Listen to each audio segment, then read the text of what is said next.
The city was loud, restless, and impatient, but one small voice cut through it all with a clarity that felt impossible to ignore. Daddy, look, Mommy. The words didn't belong in this place. Not on this crowded street, not between the honking cars and hurried footsteps. Yet they landed with perfect precision, striking a man who had everything except the one thing he never stopped running from. He froze mid-step, his polished shoes planted firmly on the pavement as if the ground itself had reached up to hold him there. Slowly, almost unwillingly, he turned toward the sound. Near the edge of the sidewalk stood a woman holding a worn cardboard sign. Her clothes were thin, her posture guarded, her expression trained to expect nothing. She blended into the background the way the world preferred. Except she didn't. Not to him. Because her face mirrored a memory he had buried under years of achievement and applause. The same eyes, same quiet strength, the same look she used to have when she waited for him to come home late at night. His breath tightened. The air felt heavier. The noise of the city faded as the past surged forward without permission. He had convinced himself that chapter of his life was closed. That love had been replaced by ambition, that moving on meant moving up. Yet there she was, real and unmistakable, standing only a few steps away,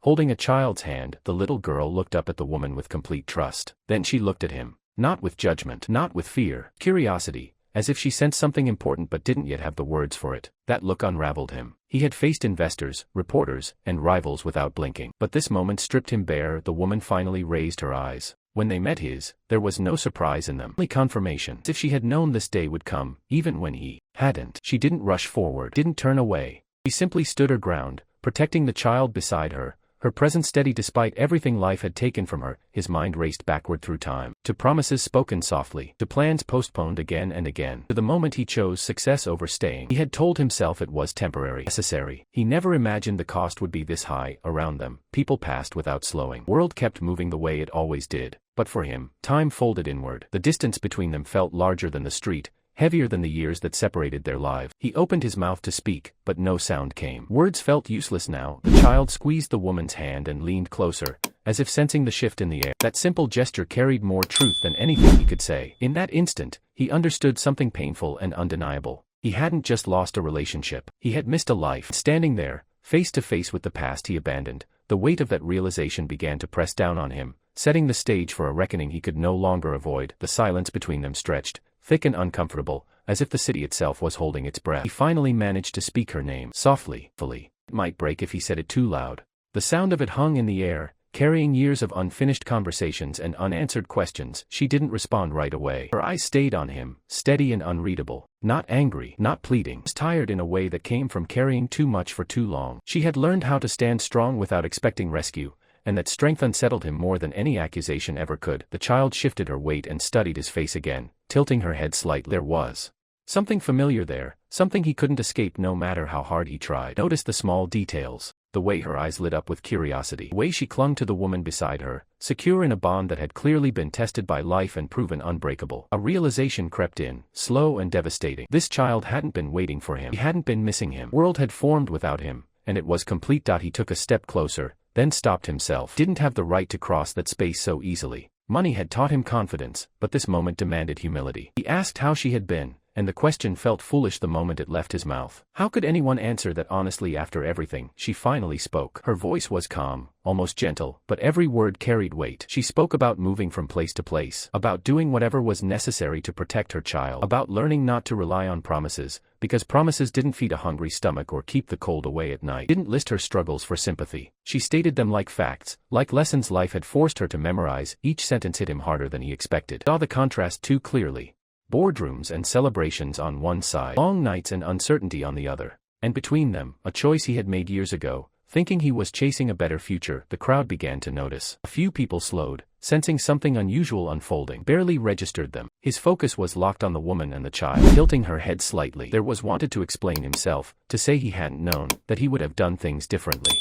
But deep down, he understood how empty those words would sound now. The child tugged gently at the woman's sleeve and whispered something he couldn't hear. The woman nodded, offering a small smile meant only for her. That smile broke him. It was proof of love that endured without him, proof that she had become everything the child needed on her own. A wave of emotion surged through him without warning. Regret, guilt, grief for a version of himself that might have chosen differently. His chest tightened, his vision blurred, and the noise of the street rushed back all at once, louder than before. He tried to steady himself, to stay composed, but the truth he had avoided for so long hit him fully in that moment. His knees weakened. The ground felt unsteady beneath his feet. As he began to fall, the last thing he saw was the woman reaching instinctively toward the child, pulling her closer, still protecting, still strong. Then everything went dark, leaving the past and present tangled together in a way that could no longer be ignored. When he opened his eyes, the first thing he noticed was the light. Soft, pale, unfamiliar. The sharp edge of the city was gone, replaced by a quiet stillness that felt almost unreal. His head throbbed lightly, but the pain was distant compared to the heaviness in his chest.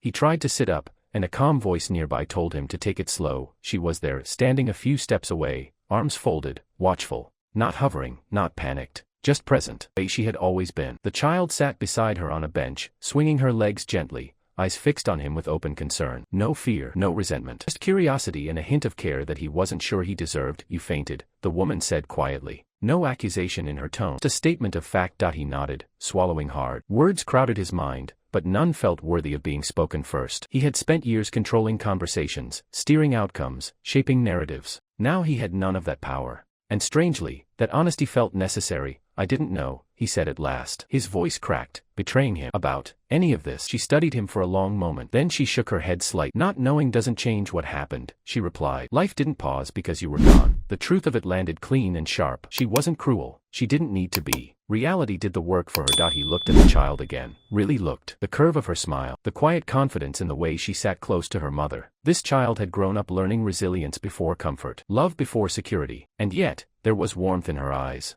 Hope. Proof that hardship hadn't taken everything. I never stopped thinking about you, he said, the confession slipping out before he could stop it. I just didn't know how to come back. She let out a slow breath. I waited, she said simply, for a while, then I stopped. That single sentence carried years of pain, healing, and acceptance. She hadn't frozen in the past the way he had. She had moved forward because she had no other choice. The child stood and took a few cautious steps toward it. Stopped just short of his reach. Are you okay now? She asked softly. He nodded again, fighting the tightness in his throat. I am, he answered. Thank you for asking. She smiled, satisfied, then returned to her mother's side, slipping her hand into hers like it belonged there. That small act said everything. This was her safe place, not him. And he had to accept that before anything else. I don't expect forgiveness, he said quietly. And I won't pretend money fixes this. I just want to be honest now. For the first time, her expression shifted just slightly. A crack in the armor. Honesty would have helped back then, she said. But it still matters now. The world around them resumed its rhythm. Cars passed. People talked. Continued. Something between them had changed. Not resolved. Not repaired. Acknowledged. He stood slowly, steadier this time. The weight he carried hadn't disappeared, but it had transformed. It was no longer just regret. It was responsibility.